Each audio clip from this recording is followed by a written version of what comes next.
Welcome to Your Partner in Property, the podcast for investors who want clarity, confidence, and better results from their property management experience. I'm Kelly, Director of Hunter Property Management, and each episode we unpack key things every property investor should know, from the true cost of cheap fees and the power of AI to compliance, tenant retention, and how smart systems protect your investment long term. If you're looking to make more informed decisions and get the most out of your portfolio, you're in the right place. Let's get to it. I'm here with Pat Mears today, and to kick off, I'd love you to kind of share a bit about you for someone who hasn't met Pat before.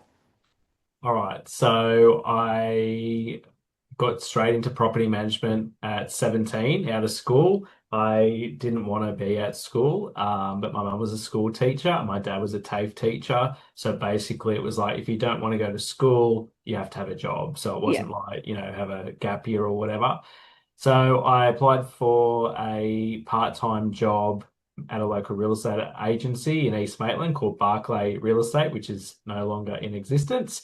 And it was, I think I didn't go to school on a Wednesday. The school I went to was Monday, Tuesday, Thursday, Friday. So it was like maybe it's Saturday morning, maybe it's Wednesday, so part-time could work. So anyway, went in for the interview. Mum dropped me off and he said, look, it's not going to work, but would you leave school and do a traineeship? And I'm like, yep, definitely. Yep, cool. And got in the car and said, how'd you go? I said, I'm leaving school. I've got a job.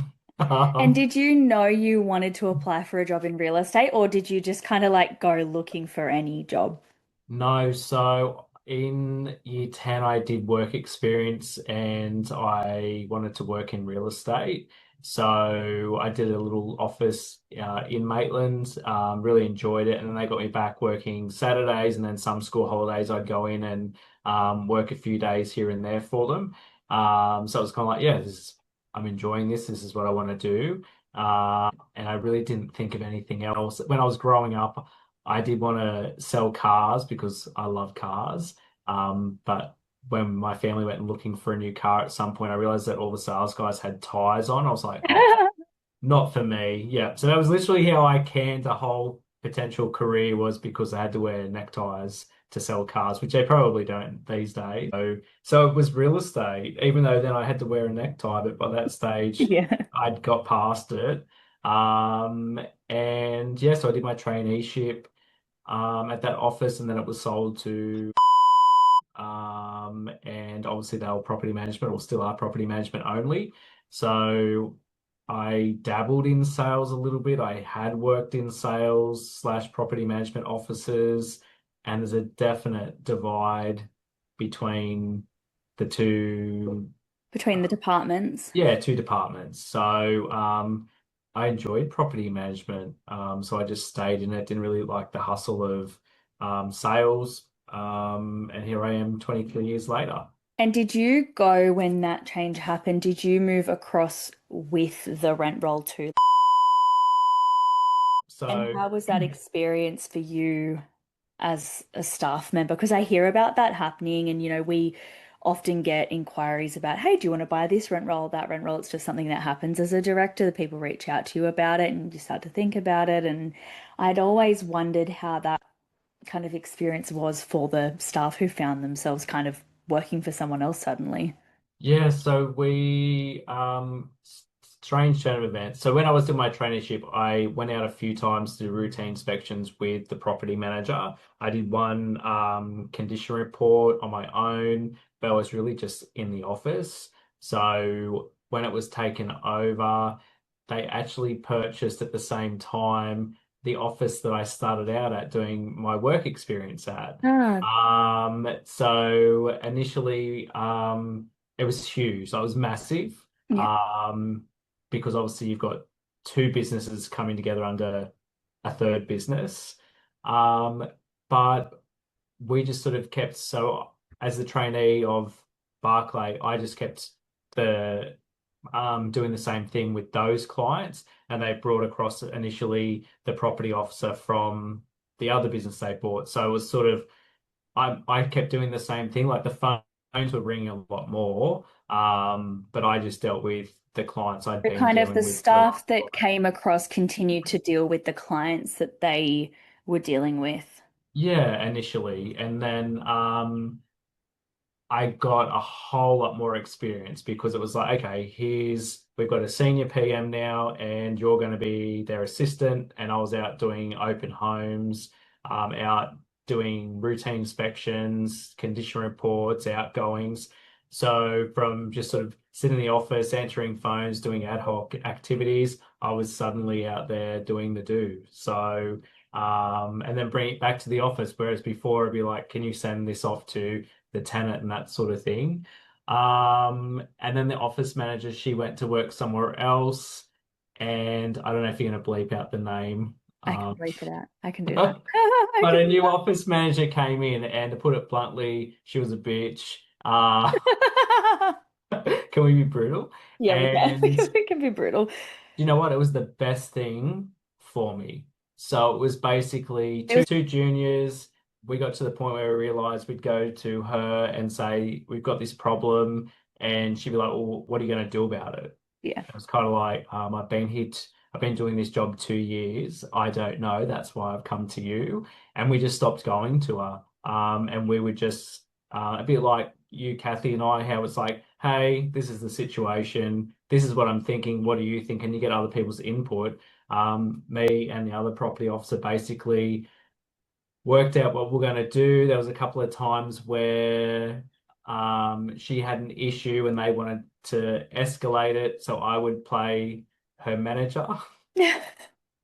And they just wanted to speak to someone higher up, and they had Yeah. no idea who I was. Like, this is before Facebook and all that sort of stuff. That's how I am. So it was sort of, and that we had each other's backs, whereas the office manager, Look, my it was, favorite place I worked at before opening my own business, I feel like we had that environment as well where, we would collaborate between each other on tricky situations and you kind of had a good support system by you. And I honestly think a lot of my learning has come from working at places where the boss has been like, sorry, like, figure it out on your own now. yeah, yeah, definitely. And I often think possibly I wouldn't be where I am if I'd been assisted more. And I know it's not the same for everyone, but for me, I think it was, thrive or die sort of thing. And Yeah. luckily I thrived. And I think that sort of, I think sometimes as property managers, you can overthink a situation and you'll avoid making a call or sending an email.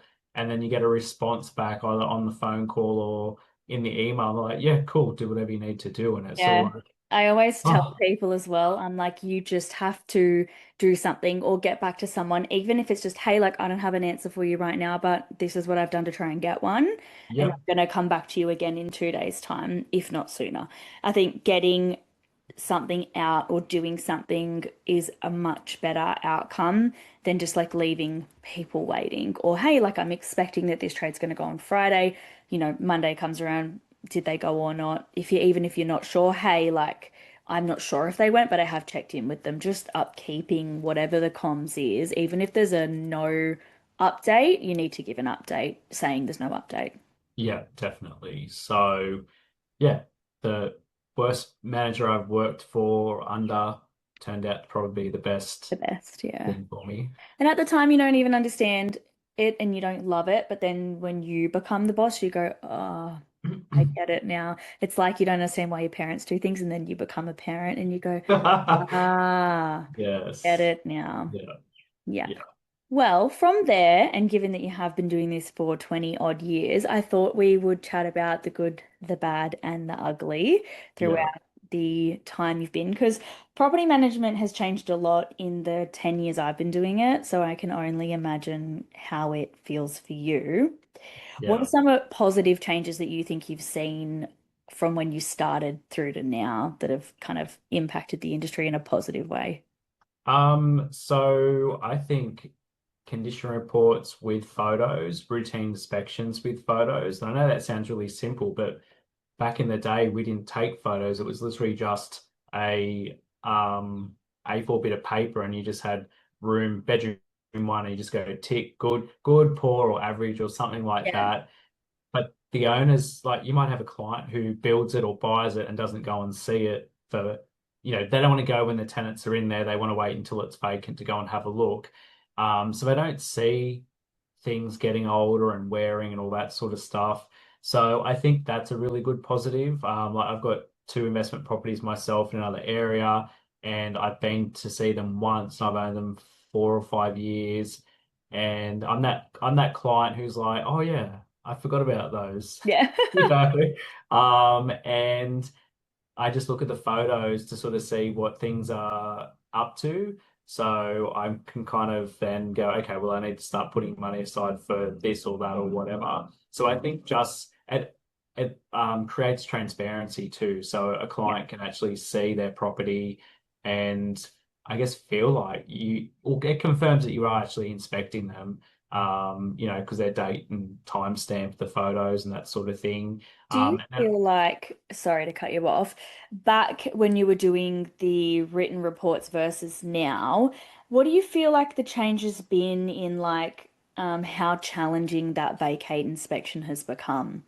I feel like I don't know if you had much tribunal back then, but we've got more photos and more data and more documentation now, but I feel like maybe, and you would be able to attest to this, has the standard and expectation also changed by the tenants and the tribunal during that time as well?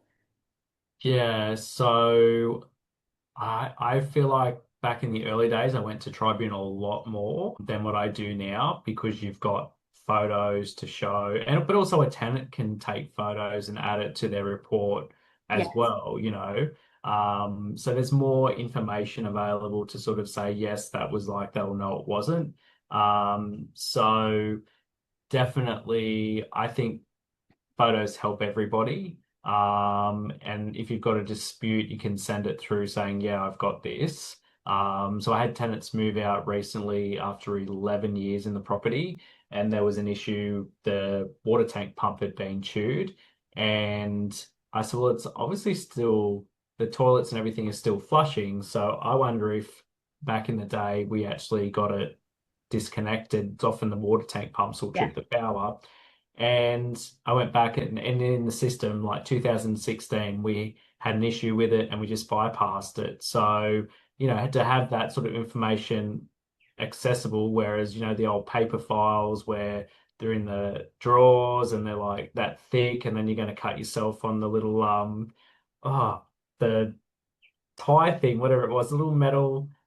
Oh, do you know what I mean? Like you know, so you'd put your Is it papers in. sorry, the things that go through and then you'd fold them down? Yeah, and you'd slide a little thing across to Yes, secure. Yeah, sorry, and you can yeah. cut. So you don't have like all these little cuts on your fingers. So yeah, so rather than flipping through a paper file, I just went into Property Me, closed jobs for that property, and went plumbers or water tank pumps or whatever. And I was like, yeah, October 16, we had that bypass because it was stripping the power.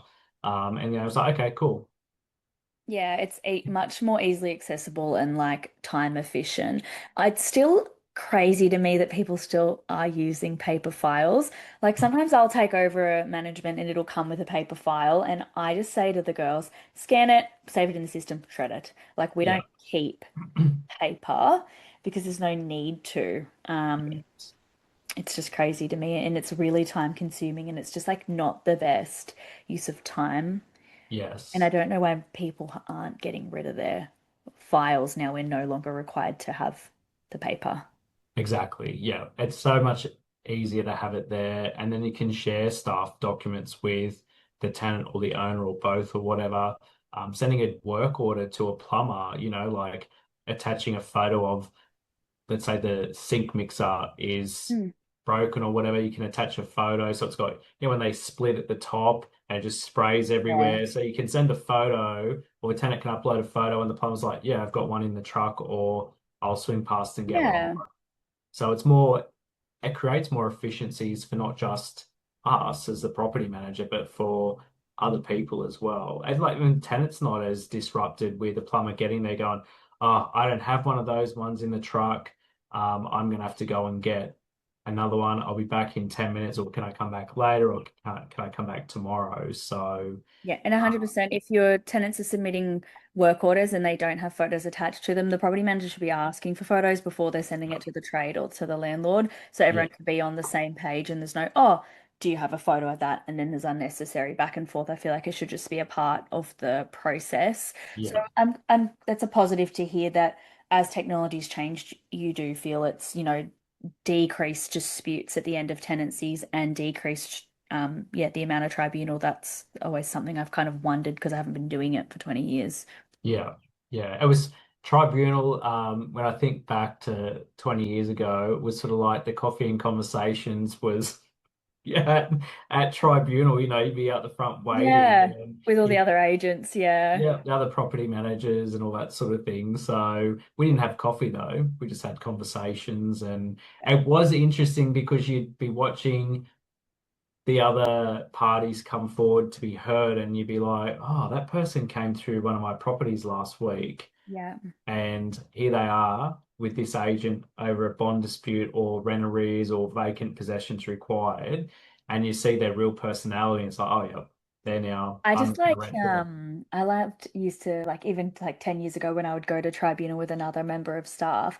I just love hearing how like even like other agents present their case just Yeah. for like, future reference for myself. Because again, like something's bound to come up. Like you obviously try to avoid it at all costs. And Yeah. today we do that with technology. But there's always someone or something. So that was kind of my favorite part is just like listening to like what other people were doing because it's a bit of like Yeah. insight you kind of don't usually get.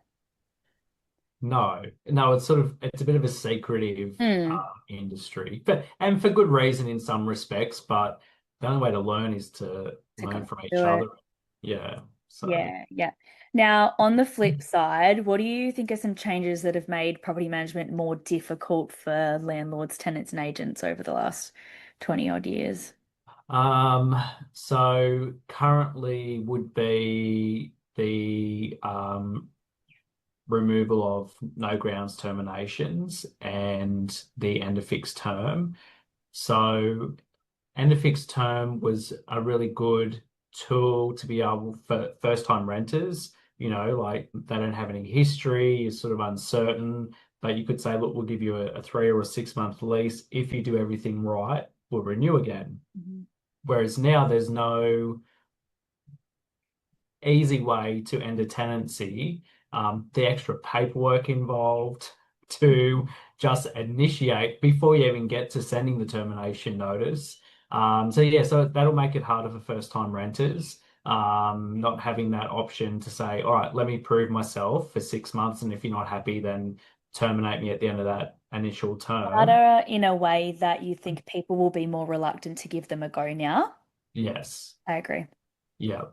Um, and then the pets in properties, I think it's if you're investing so many hundreds of thousands of dollars into property to provide housing for other people, um, some people just aren't pet people. Do you know what I mean? Like they don't like pets. They won't go to cafes where where they're dog friendly because they're like, I just don't want to be having my coffee or morning tea or lunch where there's a dog like 2 meters away.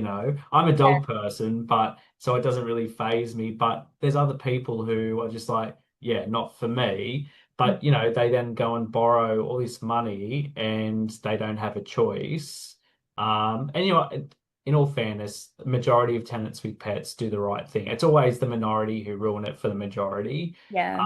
But just takes away a little bit more input from an owner who's the one risking money to invest, Yeah. not have that choice. Yeah. And I think like a couple of things on that. Some people had really awful experiences with pets, and that can be like pretty, I don't know if traumatizing is like an exaggeration, but if they've had a really bad experience with a really bad tenant who did something really bad, it's not to group all pet owners together because again, I'm also got dogs. I'm a dog person. My mum has cats. Like, I'm not against animals altogether. But if a landlord has had a bad experience, I feel like you said if they've invested so much money in a property, they should be that they should be able to be a factor in their decision making. Yeah, Yeah, that said, I always, talk to my landlords about, look, there's what we can control and what we can't control, and we can control making sure that we've got all the right documentation in place to protect you if something does happen. We're doing the yeah, inspections, we can't sit and stress too much about what might happen. And for me, it's actually a risk now for my landlords to accept someone without a pet, because 2 weeks after everybody moves in without a pet, I'm getting a New South Wales pet form filled out and submit to me with these magic pets that have arrived. yeah. And I don't know how to say that without sounding rude. The I would much more value, like I value the honesty more, like from the get-go. So now I'm actually, more likely to just approve somebody with a pet because I know what I'm getting myself into and my clients know what they're getting into. And that's a conversation I'm having a lot. Yes, definitely. I think my experience is anyone who started out with a pet is less likely to be dramas than somebody who gets a pet or or whatever. I think a big one for pets is the smell. Like if there ends up with a cat or a dog smell in the property, and not doesn't just affect the owner, it affects them financially in that future tenants are going to go, well, either, oh, cool, it already smells like dogs, so my dogs will be I fine, just bring my or dogs inside. yeah, or they're going to be put off because of the smell. So, And and the smell's not something that you can see. what I'm having noticed is people can't smell their own pets in their property. So then they leave and Yeah, they don't think it smells, or they leave, they get the carpets cleaned, and the smell comes out in the hours or days after they've had the carpet cleaned. yes, So I'm having to get and it might sound harsh, but it's the only way. You can't record a smell in an outgoing report. Um, and so what I'm having to do is there's a company that I use that come in and they will do a test on the carpet through to the slab to see if there's been any pet urine. And if there's traces yeah, of pet urine to a certain degree, then I'm actually having to have carpets replaced. And it sounds yeah, harsh, but that's the only way I can identify that. But if it's just a wet dog smell, that's not going to be picked up on that report. So it's really difficult to actually fight for your owner's rights in regards to the smell of a pet when a smell can't be seen. And it doesn't matter how yeah. much I beg and plead my case, even at NCAT, I don't know, I just never seem to be able to get the point through. So yeah, it's complicated. Well, one of my property manager friends had a tenant who had cats, and the cats just multiplied. And at the end of the tenancy, they actually went to tribunal because they claimed the bond for cleaning and that, and the tenant disputed it. The owner cut a piece of the carpet, put it in like a Ziploc bag, took it to tribunal, and the member said, "Do not open that bag. I believe you." Oh my God, I didn't think about that. But that's gross. Imagine driving around with that in your car. Like, how good are those Ziploc bags? I'd be worried it was going to like open a little bit, and next minute your car's going to smell like. But yeah, yeah. Took a piece of it, I'm gonna do that. and I went to the property myself, and I got in to go through the front door into the lounge room, which went into the kitchen, and I didn't make it to the kitchen before I had to walk back out. Like it was just revolting. But there's other tenants with cats, and you wouldn't know that they've got a cat No, if you that's saw right. them. I've taken over properties when I worked at other agencies that I hadn't been to before, and walked in the door and I'm like, this is like cat urine. I can smell it from the door. I'm like, has Yeah, nobody inspected this property in the last 3 months, 6 months, 12 months? Like, this is not a new smell. Or even like walked into properties and there's been like nicotine, and I'm like, because you can tell. yeah. And I don't know if it's just like unexperienced people who have been doing the inspections or what it is, but yeah, it's crazy. And obviously again we do everything we can like now I've got my own business to mitigate anything like that happening. And as soon as a problem arises, we're addressing it immediately. But at the same time, like I said, often actually the smell might not be there during the tenancy, but when they get the Yeah. carpets professionally cleaned, it draws it out. Yes. And that's where the problem can arise. So you can have a really great tenancy with no problems, and maybe you just can't tell the dog's been in there. There's no dog bowls inside. There's no food. There's no smells. There's no stains. There's no fur. But they have been at some point throughout the tenancy because we don't live there with them, and it comes out once they've had the carpets cleaned. And a great tenancy can end in tragedy. Yeah. Or they had the incense or a candle burning during the inspection, and that's what you They've can just had the smell. cleaner through. Yeah. Yeah. Yeah. There you go. So, on to my next question. What's kind of a reality that investors don't see? Like, if you could give an investor one behind the scenes view of how the industry's changed, what Yeah. would it be? Something they probably kind of don't see that does impact them, but we're kind of dealing with as the property managers. Um, hmm. I think there's a lot of communication that goes on before it gets to them. Yeah. So, like you want to get as much information, or I like to get everything before I go to an owner, so I'm not having to come back and ask more questions. So there's a lot of that sort of stuff that they don't see with the communication prior, or even like a repair, and you try and troubleshoot with the tenants to see if, you can resolve it without having to send somebody out. I think that's something that they're not really aware of that. And if you go to them and say, look, this is an issue, we've tried X, Y, and Z, and it's still not sorted, they're possibly just going, well, that's just standard. That's what people do. You check those things, but not realizing sometimes you've got to wait till, the tenants are, I'm at work, I'll check when I get home, and then you send an email as a prompt reminder, and then they come back, like just the back and Yeah. forth. Yeah, I Um, agree. Even when organizing maintenance, it's like I could be going to like I find have a big problem with the like trades being reliable.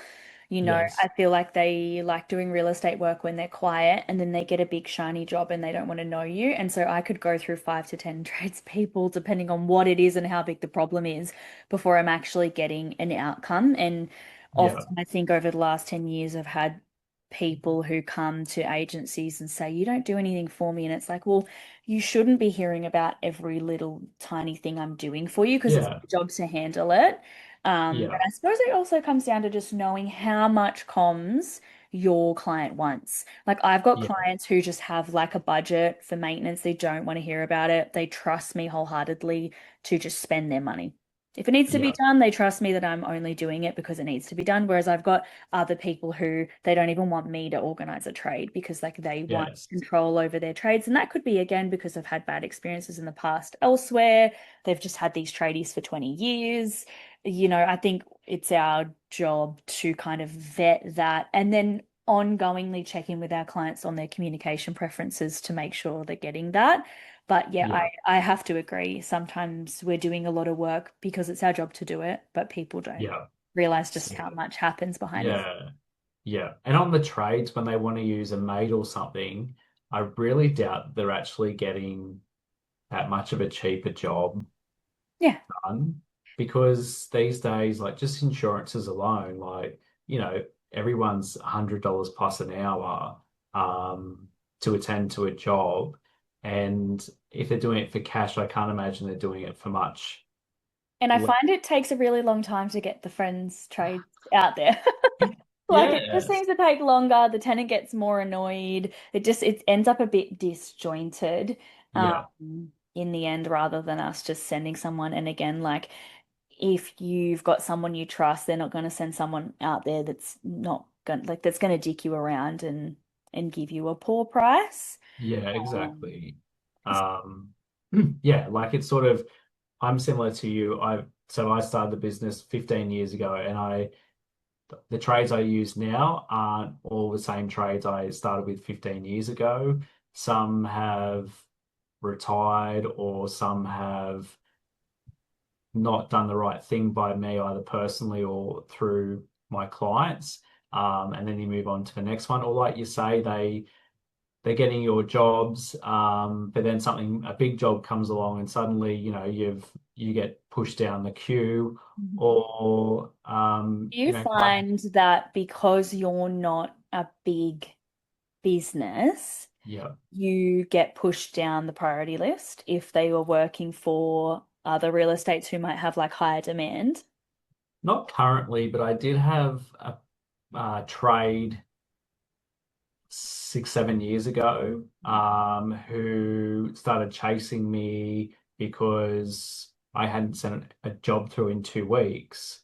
And here I am going, yeah, beauty, like that's good. Yes. Good, no I don't, maintenance. I actually Yeah. don't want to be sending jobs because that means everything's going well. But yeah, like it became a real sour point for that trade because he was reliant on jobs coming from me to pay his employees, and to the point where he compared, like, said, oh, there's another local agency and I'm getting 15 jobs a week, and I was like, holy dooly, how big are they, or how shitty are their properties? Yeah. So And for I as think I do a lot of preventative maintenance. So don't get me wrong, a lot of what I have come on is not that old, but yeah, we do a part of our routine inspection is preventative maintenance. So if I'm starting to notice the gutters are starting to rust, yeah, or I don't know, the gate's starting to look a bit hairy, I'm gonna say, hey, like, or the hot water system's getting old, I'm gonna say, hey, like, let's start to budget for this. yeah, And that's a way to prevent having so much maintenance. But again, I don't have that problem now, but I've found in the past 2.5 years, people have been really keen to get my work and then just like not prioritized me. yeah, And so unfortunately, I have really high standards for, what I want to achieve for my clients and the service I want to give them, and I have to move on. I yeah. can't if I'm not a priority to you and you're gonna make my clients or tenants experience disjointed, I have to move on and find somebody else because I don't expect to be number one, but I expect to at least be valued. Yeah, definitely. Yeah. So, yeah, and that's what I say to my clients if they sort of say, "Oh, they're a good plumber or good electrician." In a lot of cases, I've used them personally, Yeah. and I'll say, "Yeah, look, I've used them, had no issues. We get next to no callbacks for a job, and that sort of thing. I will cut someone if I don't feel they're doing the right Yeah. thing by me. So, if they don't do the right thing, then I wouldn't be using them, sort of thing. So, Yeah. Yeah. yeah. Or you might try a new trade because you get the 4 or 5 o'clock on a Friday call and your normal trades aren't At the available pub. for whatever for whatever reason. Yeah. And you have to like start ringing around to Yeah. find somebody else to do the job. So sometimes that's how you end up with a new trade. Yes. Um, but I get when they sort of say I'm not getting enough work from you, and sometimes you say, look, I'm not a big business, so I'm not going to have necessarily jobs, 5, 10 jobs every week for you. And I And we think, would be wrong if we were just creating maintenance for nothing. Like again, it comes yeah. down to integrity. That's right. And then I think maintenance is also cyclical because well, we're now in September, so we're going to start getting a lot of air conditioner jobs. Yeah. Whereas I find in winter, it's more power tripping because people are at home, so they've got more things plugged in, Yeah. or they're using things more often, or it's a dripping tap because they're sitting on the lounge and they're watching telly because it's a miserable day outside, and that dripping tap is just like going on and on. Like I need to let the real estate know. So I find that you get more internal repairs and maintenance during the colder weather. And then come summer, you get, the air conditioners is the main thing. Middle of winter, you get the I've got no hot water sort of thing, and it's because Yeah. the pilot light's gone out or something. So, Yeah. yeah. Yeah. 100%. All right. Well, moving on. I want to talk about tenant applications.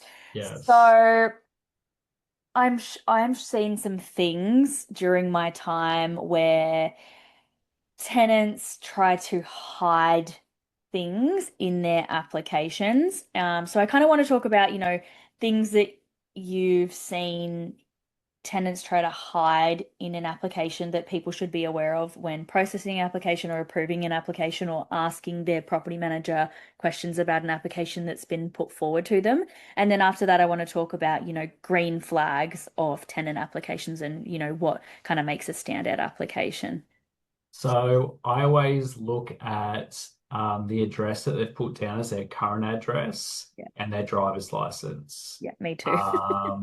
because quite often that'll come up. Or if they put down a private landlord, I will do an RP data search on that property address, and sometimes it'll come up that it was last rented by Hunter Property Management, for Yeah. example. And I'm like, oh, why haven't they put you down? And then I'll like send a reference to that real estate and be like, hi, we've received an application. We believe you manage property at this address. Can you please provide a reference? And sometimes it'll come back. We're aware that they're there, but they're not actually on the lease. So, it's a private arrangement through the tenants that are through the real estate, or it'll be that there's been issues, so they've put down that they're renting privately to avoid the truth being revealed. But you find that out, or you look at the address on pay slips. There's like addresses on so many things, and then I'll just do like a what do you call it? I go down a rabbit hole, like looking at like six addresses from one application Yeah. to, Yeah. where was this address and what was that And about? I'm often emailing or calling, going, "Hi, can you just explain the relevance of this address to me?" And again, like we've Yeah. obviously got access to things like RP data or price finder, whatever you choose to use, where if they're saying it's a private or a family member and they've put the name, you can check the last name to Yeah. see if it's accurate or not. You can see, or even just by a Google search, if it's been rented, if it's been sold recently, anything like that. Yeah, and then also when it comes to an income, they I find so many people put full time and they might be doing full time hours, but they're not full time. So, you got to think, well, what's that industry like? If Is it the going to work's fluctuate? Yeah. Yeah, if the work slows down, is it going to drop? So I really it's so easy, beginning of July or May or June, because you can look at their year to date figures. But, if someone's putting a pay slip in now for this year instead of putting their last three, so we're going back to the end of August, it's hard to sort of gauge what they're actually earning if they're not on a fixed full-time salary. So that's another area where I'll look, and they'll often say, oh, I put full-time because I do full-time hours, but they're going to be the first people to have their hours cut if the work dries up, sort of thing. Or if they've only been there 3 months and sort of, oh, where were you before that? And you find that they're constantly in and out of jobs for different reasons. So, but yeah, like the addresses on their supporting docs is a pretty good indicator of their history Yeah. if they aren't putting down the accurate information. 100%. And do you know what kind of stresses me out is I feel like it's really easy for the industry to fill the leasing consultant role with someone inexperienced. And I guess I don't know if that's the property managers just don't want to be doing the running around. There's not as many big problems that come up during a leasing process, and the property managers need to be in the office dealing with the current tenancies and the current owners. But I find that putting someone in the leasing position that isn't like well trained or doesn't have someone they can bounce off or hasn't been doing it very long is actually a huge risk, especially if they're not running the applications by a senior member of staff before it's going to the owner, because these are things that they can miss. And that's, how we can end up with these really like awful tenants who have Yeah, tried to hide things. And that's one thing like I always check as well. It's like, is the license address and the license on their application the same? yeah, The software that I use actually will tell me if they're filling out their own references. yeah, So it'll tell me if the IP address of their computer or phone is the same as the computer or phone that's filled out the reference, because anybody can make an at Gmail or an at Hotmail as yeah. well. And from experience, we had a scammer scam. us really badly recently. And I did all these checks and we still got caught. So it can still happen.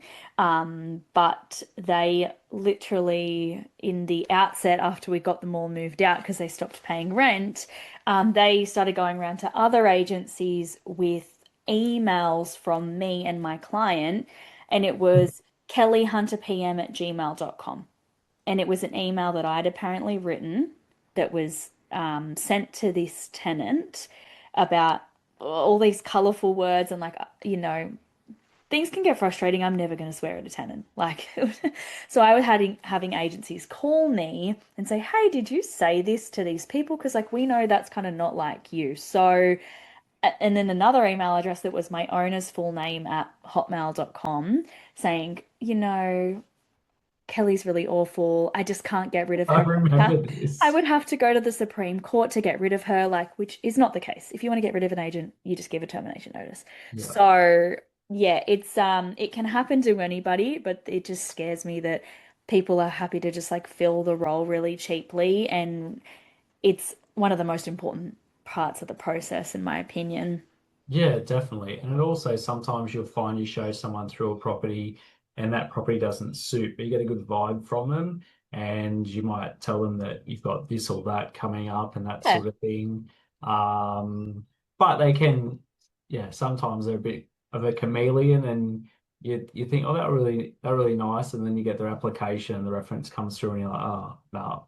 But you can kind of tell some people they're too nice Yeah.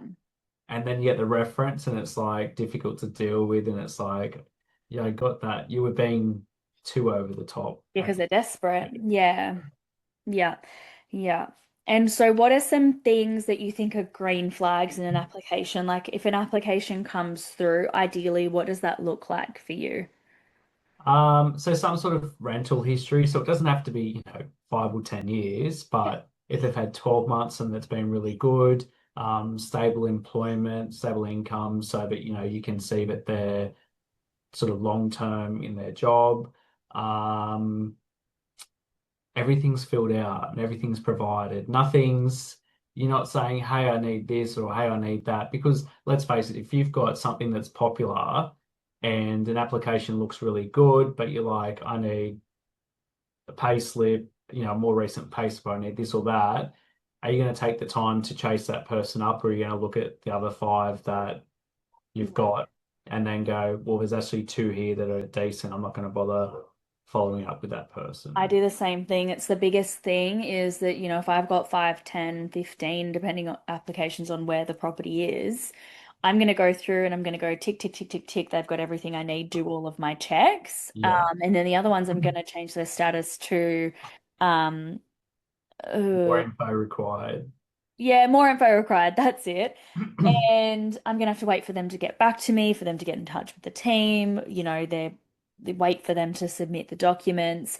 And you could have been my number one application, but if your items aren't there, at the end of the day, it does come down to efficiency. And if I have one, two, three applications, maybe I'm gonna do some chasing anyway. But it's not always the case, especially, if the property's been online for a week or two already and then you're submitting your application.